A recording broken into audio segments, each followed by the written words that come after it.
I will go right into the message.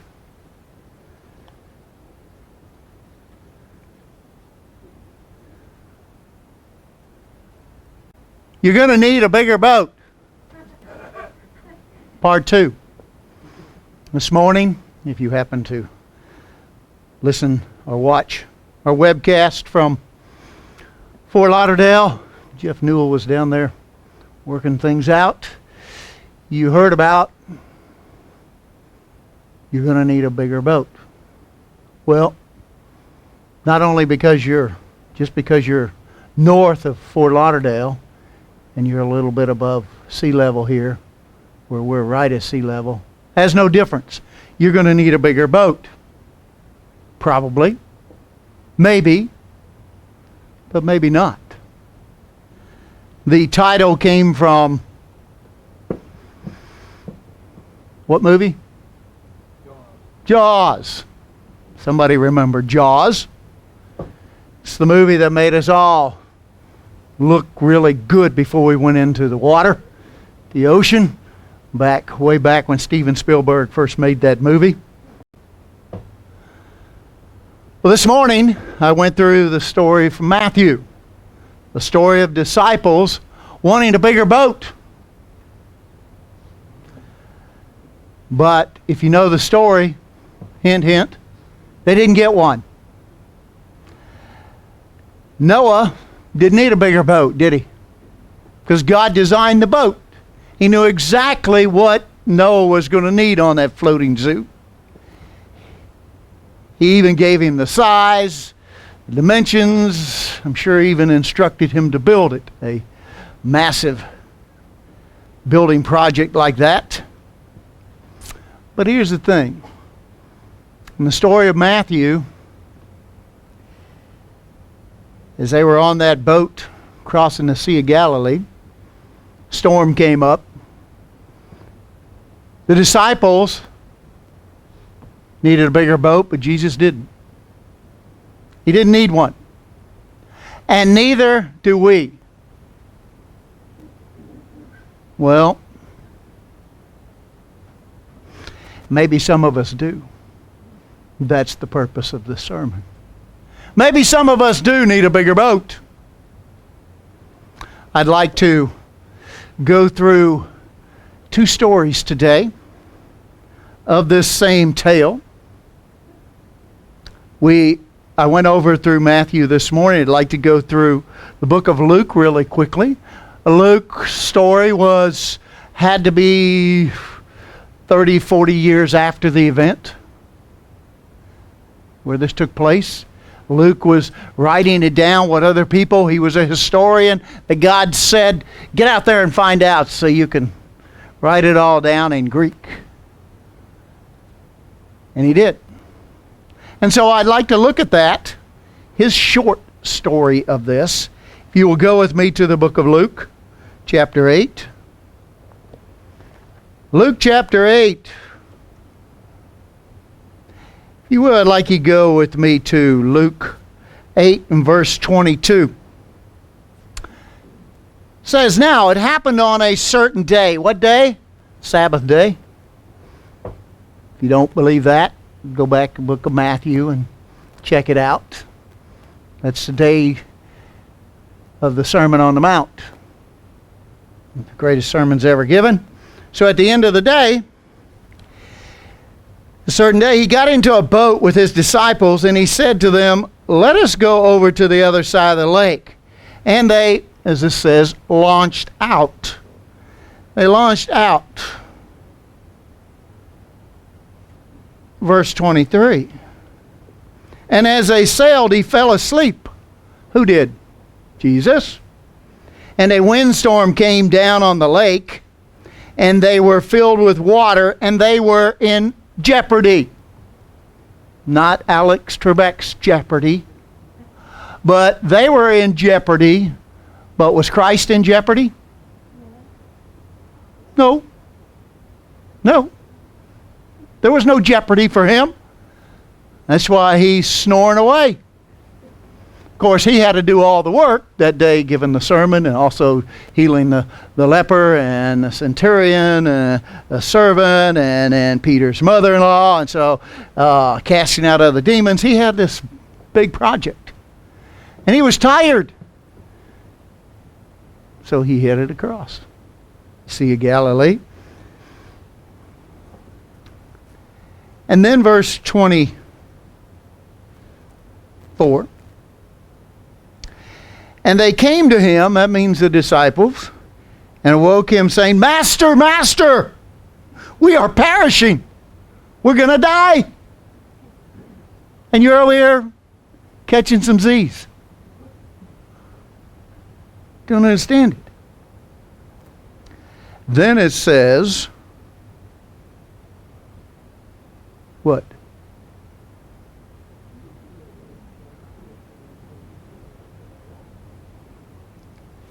Then he arose. But before he did, I'm sure they were all looking around at each other and said, we need a bigger boat. Because water was coming over and the winds were just blowing, and experienced men were scared to death. They were scared of dying. That should remind us where we can all look and say, I wouldn't be scared because Christ is there.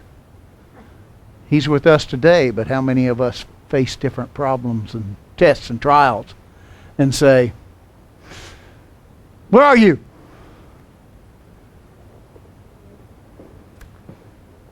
So he said, so then he arose in verse 24 and rebuked the wind and the raging of the water. So he had wind and water, and they just stopped. And they ceased, and there was dead calm. You ever been out by the ocean when there's dead calm? It's really nice sometimes in the morning. You go there and you can barely see, as we do in Deerfield Beach, we go out and you barely see the waves, hardly even come in. It's so still. And there's something about that, isn't there? There's a peace there that we all desire. And I'm sure they did too. So the storm, the water, the rage, everything that was there stopped in an instant. Which, that had to be awesome to see. I remember in Tennessee, I was out doing a job, storm and everything. And I was kind of low there, and I saw the winds whirling and twirling, and I was just like, well, I need to get this job done. And so I'm out of my truck, and man, all of a sudden these winds are just so big, I tried to get back to my truck. And just as I got back to my truck, everything just stopped. It was just so calm. It's like, wow. Actually, the sun came out. Almost in an instant, it seemed that way to me. I'm going, well, there was nothing to worry about. No, I was in the eye of a hurricane. Or a tornado at that time. It was a tornado. Came through the city. And that was just this calm. And then all of a sudden, I'm walking back out, and whoosh, here it comes.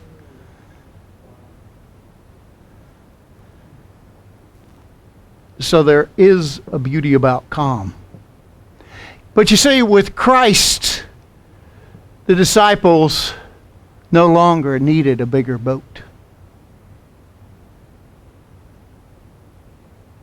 With Christ, we don't need a bigger boat. Whether your issues of a boat are financial, health,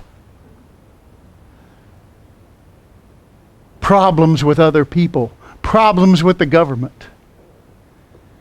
You don't need a bigger boat. As long as Christ is in the boat with you. That's the point of my sermon today. Because it is about a mindset first. Remember what Paul told the church at Colossae? Colossians 3 and verse 2. Said what? Set your mind on the things above, not on the things of this earth. That's where it starts. Set your mind on the things above. God's got this. No matter what it is, no matter how big the storm is, sometimes no matter how small the storm is, He's got this. And then, of course, He excuse me, He tells the Romans, remember Romans 8 and verse 5? Romans 8 and verse 5 says, for those who what? I guess you don't have that one. You do. No, you can't deny me. Yes, for those who live according to the flesh set their minds on God? No. Jesus? No. Deliverance? No. Those who set their mind on the flesh, live in the flesh, their stuff is all about the flesh. It's all down here. But what does it say? But those who live according to the Spirit, their mind's on the Spirit. What does that say? They know where their anchor is. They also know where help is, where relief is going to come from. May not be on our time, but it'll be there. Remember? Said, I will never leave you nor what? Forsake you. God doesn't lie. He cannot lie. It's just not always on our timetable. That's a challenge to us. So if you find yourself setting your mind on the things down here, on the things of the flesh, guess what? You're going to need a bigger boat. It's that clear. You're going to need a bigger boat. Because with God, you don't. Well, here's a news flash. Luke wasn't there. He wasn't there on that boat. He didn't experience it. He just heard about it. And he wrote it down. Matthew, if you go back and look at the book of Matthew, you'll find in the chapter 8,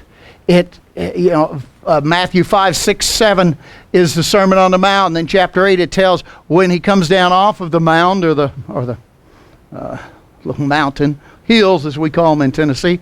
And he comes down and he does all these incredible things and he gets in a boat. And he goes across the sea. Then you read in chapter 9 of Matthew. 9 chapter 1 as Matthew is telling the story. And he's saying how then they came over with the boat and came back to the other side after they had been over to the one side. And he came back. And in Matthew 9 and verse 9 says, and then Jesus came across Matthew sitting in his tax collector booth. So Matthew tells this story. He wasn't there either. He wasn't a disciple yet. But I'm sure he heard about it. But there was someone on that boat. And that's what I'd like to finish this message with, because it's Peter's story. Yes, that Peter. Now, we don't have the Gospel of Peter. We have 1 Peter and 2 Peter. But we also have the book of Mark. Mark, according to 99% of theologians. Is that right, Matthew? Yes. John, is that right? Should know too. Right. That, hey, this was Peter telling the story. Now, most experts think Peter, because he was a fisherman all his life, he couldn't really read or write. If he did, not really well. Wasn't important to him. Catching fish was important. So we can go to the book of Mark. I'd like to, but before we do, I'd like to do a little backdrop. Because Peter was a lifelong fisherman. Matter of fact, you usually picked up the trade when you were about 12 years old. You were following your father's footsteps. Right? Matter of fact, by the age of 9 or 10, a young Peter would have been out learning how to repair nets, since that's how they caught fish. They didn't have that Zebco 404 to reel it in. They had to throw out nets and pull them in. And so he had to learn this. So by the age of 12, it's time to produce. So Peter would have grown up, Peter and Andrew, his brother, on the water, especially on the Sea of Galilee. So he knew the Sea of Galilee like the back of his hand. That's what he'd done for 20 years, if not more. So he knew all about the wind. And he also knew that in the evening, this Mount Hermon and these mountains here, wind would come down through there and hit the Sea of Galilee. Right when you were out there on your boat. You'd think, you've done that for 20 years? You've been through quite a few of those gales that have come up, storms. No big deal. Ride this thing out. Boat. Well, see, Peter's incredible story is for us today. For anyone who might be wishing for a bigger boat. Because we all go through the storms of life. And if you're not having one now, hang on. You're going to get one. And if you don't have any, thank God for it and realize you're probably a young person. Because the older you get, the more storms come your way. Storms of life. But that's sometimes when we need God the most. Because of how we handle things. So,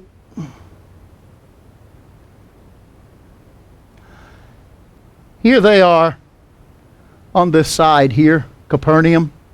It's kind of where they think this mount was. Sermon on the Mount. It's just more just going up part of the hills there. But they were going to sail then, once he got in the boat, to, well, it's called Gadara. Here it's Gergesa. But that was where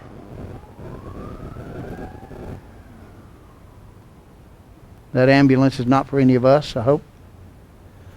That's where the Romans kept some of their troops. That's where it was more of a rough area. It was more of a Gentile area. Not a lot of Jews hung out over here. It just wasn't, they didn't want to be around the people or the pigs. Because there's a lot of swine there. You say, well, Jews don't eat pig. Oh, but Romans do. So you can see how the Gentiles worked and kept the pigs and everything. And you might remember the story. Because who was there when they got there? Remember that story? If I didn't go through that this morning. Who came over there? The pigs? Pigs might have greeted them, I don't know. Jesus, and took his disciples, got out of the boat. What did he do? He was confronted by a wild man. Demon-possessed man. Remember that story?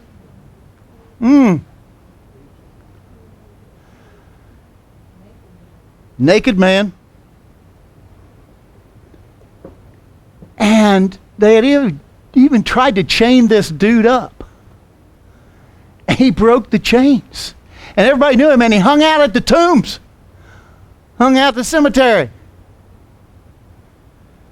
And what do we find out about that man? He was demon possessed. And Christ even asked him, "What's your name?" What did he say? "My name is Legion." Means there are many. Many. A typical Roman legion at the time was between 4,000 and 6,000 men. This man had some serious demons. For we are many.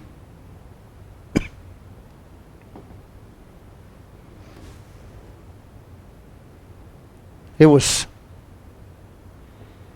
a mighty story, and you can read that. I'm not going to go through that. That's not my purpose today. They didn't want to be told what to do. But then they knew who, as Bill was talking about, the keeper of the gate, who was in authority. And so they asked, "Don't do what we know you can do. Cast us into the swine." And he did. What happened to all those pigs? They went off the cliff and drowned themselves.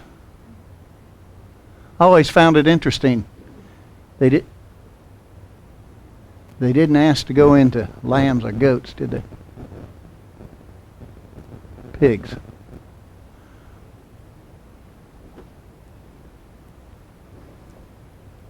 But I'll just throw this as a side because I've got a Bible study coming up here, and I'm taking some of the things that you at last asked me to give. But I'd like you, in the meantime, because you know this story, go back to Matthew and to Luke and to Mark and look at this story. And tell me, is there conflicting scripture? Was there one demon or two? Look at it. So it makes an interesting little Bible study.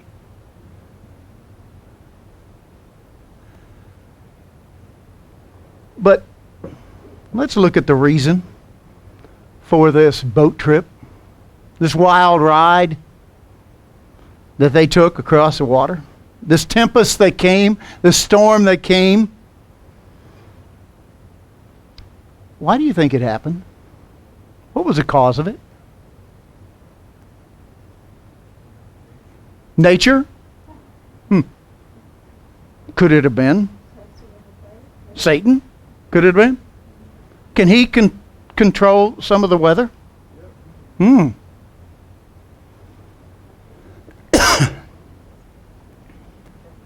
Okay. So,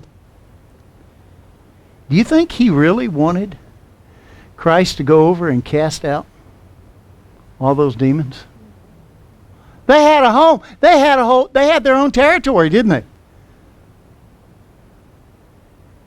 I don't think he wanted them over there. Stay on your side. But he came to the other side. And he cast out that demon. And the man actually wanted to become a follower of his. Isn't that interesting?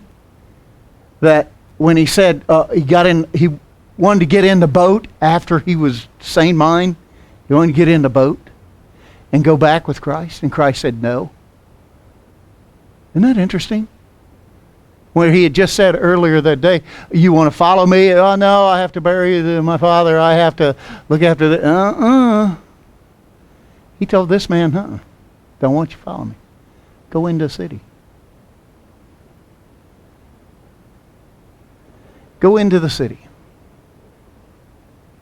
where he had family, where everybody knew him.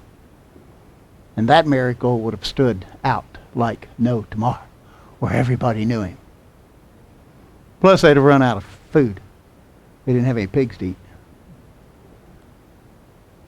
So, what would this event before this, when they were on that water and they had the storm and they really thought they were going to drown, Would it have shaken the disciples up? Obviously it did. Were they scared? Yes. What about all these people that when they came to the other side in Gadara, were those people scared of this demon-possessed man? Uh-huh. What does God tell us about fear?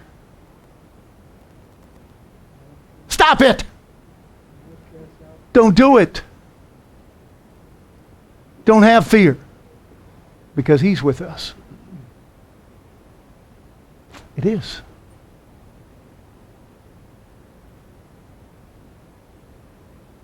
So here they were, these disciples were going in and they were about to see an event unlike any they had seen before of a wild man.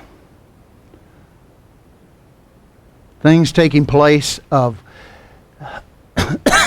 such power. A force they had never seen before. How about you?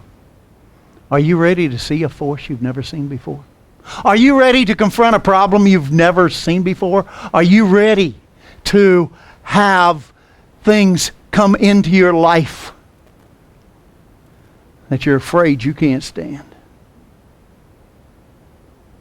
Without Christ, you need a bigger boat.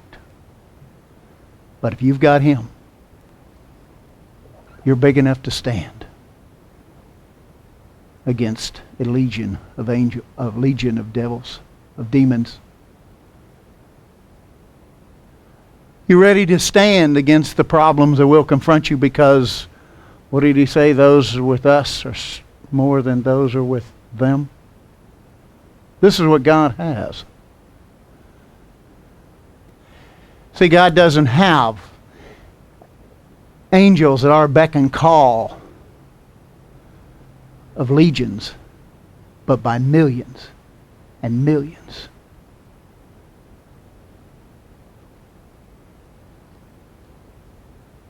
I guess the disciples forgot about it, but let's go to Peter's story. If we go with me to Mark. Let's go to Mark. Mark chapter 4. Because here's a guy that was there. And of course, most of you know Peter's personality. And he definitely had one. Peter 4. Oh, sorry, Mark 4. I want to call it Peter. Mark 4 and verse 35. Let's go 35. It says, on that same day, evening had come. He said to them, let us cross over to the other side. This was at the end of the Sabbath day. And then 36.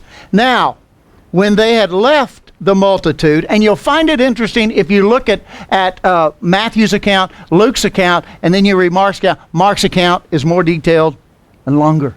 Why? He was there. This is for us to understand. So he left the multitude. They took him along in the boats as he was. And other little boats were also with him. So he says, we're going to cross over and go over there. I'm tired, but let's go over there.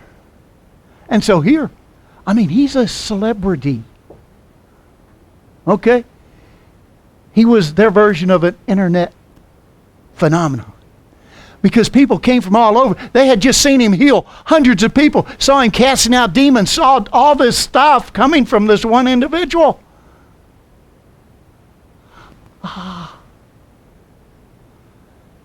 Love it. Phenomenon. And they wanted to follow. They wanted to be a part. Wow, let's follow him. You ever seen that? I've seen a couple of celebrities. One was on an airplane near me, and he went to the bathroom, and people were following him into the bathroom. Huh? In the airport. Yes. And I was like, all he wanted to do was be left alone. He couldn't even do that. And I remember going over and sitting in this corner, and he will over sit in this other corner and put some sunglasses on and a hat on. He was a movie star. People knew him. And he was just on this short flight. Matter of fact, he's on my flight going back. But people just, this is what Christ was dealing with here. I mean, they wanted to follow him.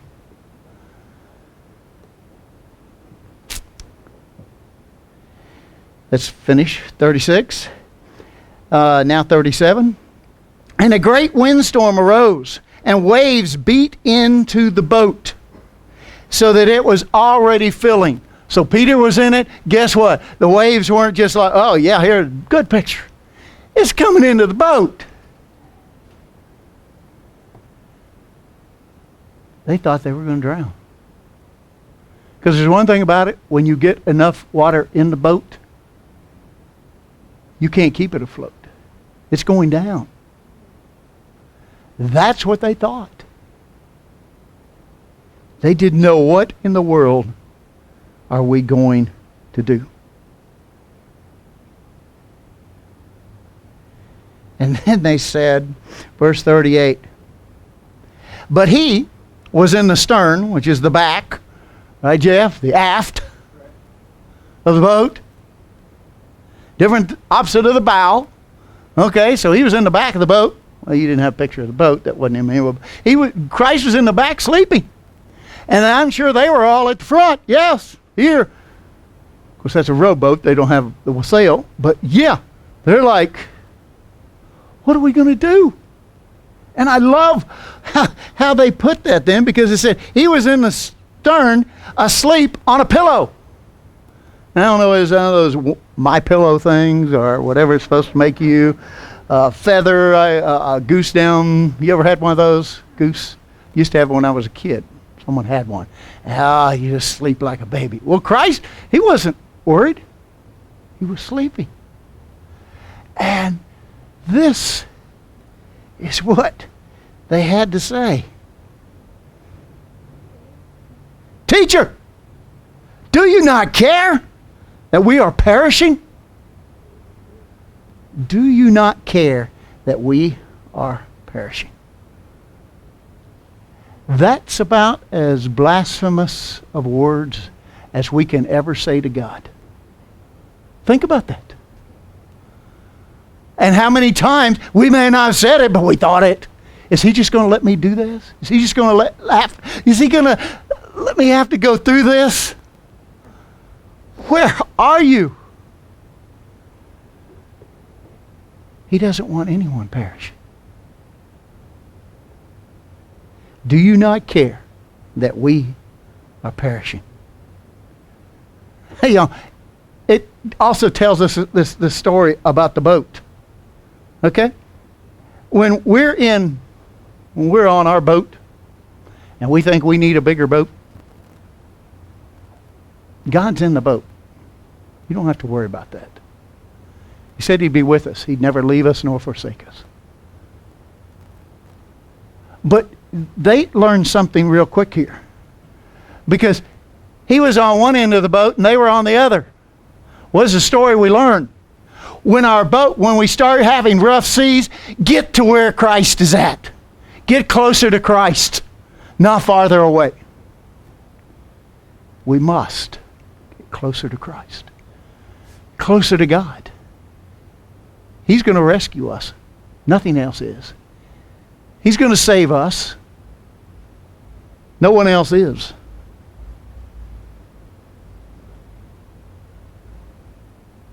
Then he arose in verse 39. Then he arose and rebuked the wind and said to the sea, peace, be still. Be still. Why? Because the disciples were so scared. They were about to jump ship. You ever heard the phrase, rats on a ship? You want to know if a ship is sinking, look, see where the rats. Well, they were ready to abandon him. They were so scared. But then they got their right minds and went and asked him for help. What a lesson to us. Because I've sometimes gone, when I have problems and issues, God don't want to hear, he didn't answer those, and so what happens to me? I'm not as close to God as I need to be. I went to the other end of the boat. How about you? It's something for us to really, really think about. That's why this story is such an incredible story, because it's for us. Because every year, especially around this time, there seems to be storms that come up. If you've been around the truth long enough, you realize, uh-oh, what time is it? Oh, it's a spring. Oh, it's a fall. Things going to happen. And that's the time we need to be closer to God. Definitely the time we need to be closer to God. So he said, peace, be still, and the wind ceased, and there was a great calm. Wasn't just like, ooh, there's some waves here. No, it went dead. It went, he had total control. And he stopped it all. Wouldn't that freak you out if you were on that boat? And really, think about it. Who would have gone to? Who would have gone to Christ first? I mean, you know the story. You had at least 11 of the disciples on. If Matthew wasn't, but one of the last ones that got on board with the discipleship. You had 11 on there. Who always ran his mouth first? Ah, yes. Don't you think he would have been the one saying, are you going to let us perish? We're going to drown out here. It would have been Peter, the one telling this story now. The one who has this alpha male type thing. Are we fearful?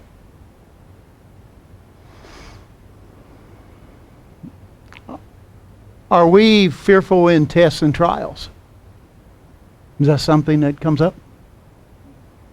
Yeah, I probably need to do that, but I don't know how that's going to turn out. And do we sometimes want to bail out on God? Well, I thought you were going to take care of this, so I guess I got to go do it. Then we find out we make a mess of things. Or we just cry out we need a bigger boat.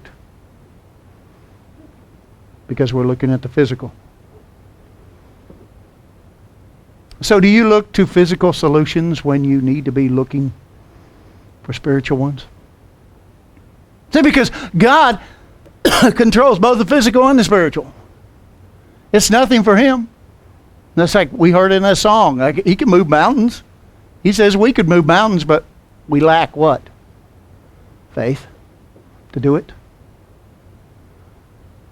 Because we haven't set our minds up there enough. So we must seek God first. And it's easy because he's right here. He's right here. Did 4 of those guys, those disciples, they were experienced fishermen. That's what they did for a living. We know Andrew did. We know Peter did. We knew James did. We knew John did. The brothers, right? Sons of thunder. You ever know what their name was? What their father's name was? What was it? Zebedee. Right? Do you ever know what Peter's father's name was? Peter and Andrew's father. He called him Simon Bar-Jonah, son of Jonah. And they gave the name usually of Jonah at that time, which we would reference as John. But you would use Jonah because there were a lot of fishermen. Isn't that funny? Jonah was the last one who'd really want to be a fisherman. So there's a good chance they believe that Peter and Andrew grew up fishing, like his father taught him. So here these men were They were concerned. Just like we would be. Unless we get closer to God, we're going to be concerned and worried about things time and time and time again. So let me finish this sermon up.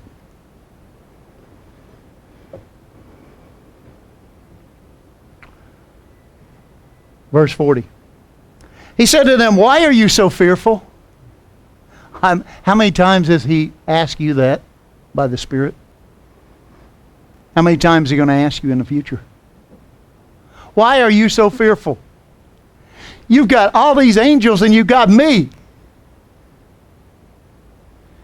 And yet you're afraid to go do something.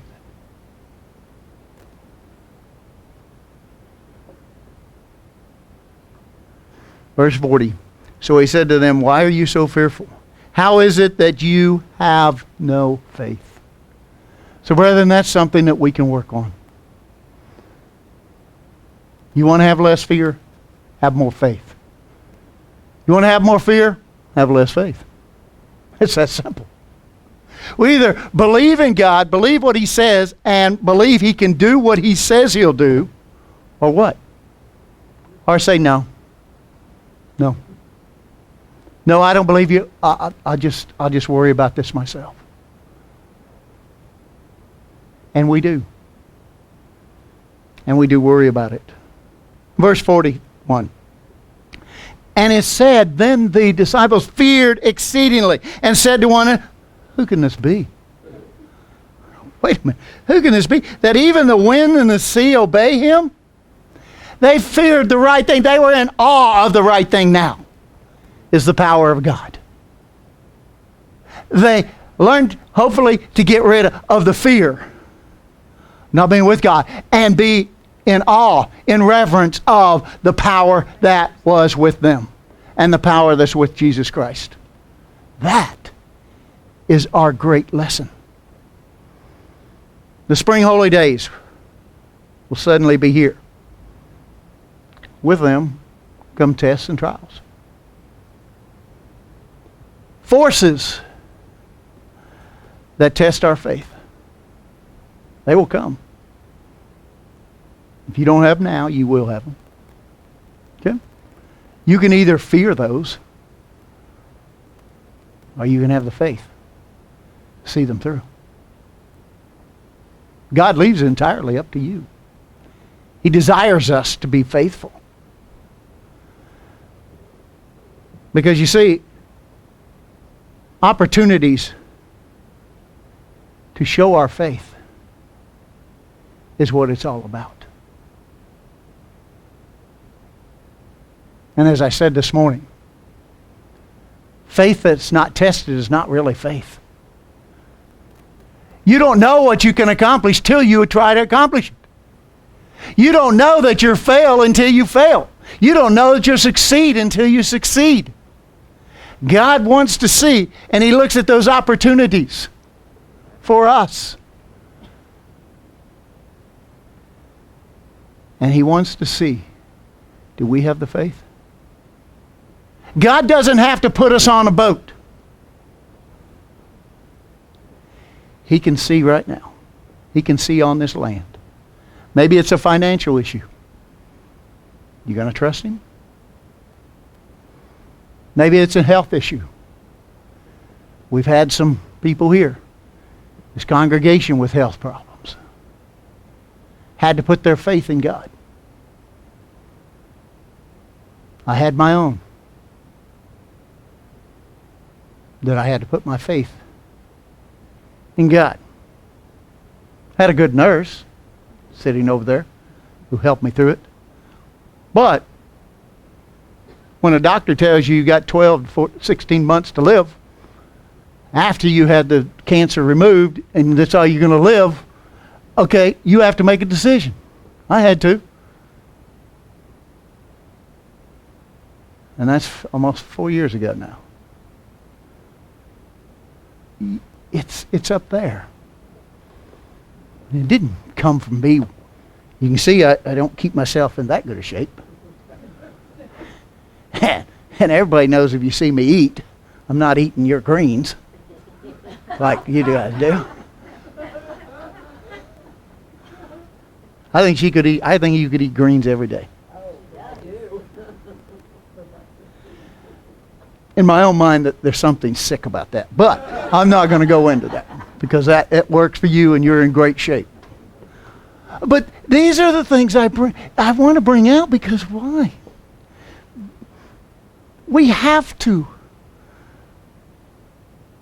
look forward to our faith being tested. Haven't we all gone through a financial crisis before and we're going, how are we ever going to get through this? But when we're through it, we're going, wow. It wasn't as devastating as I thought it would be.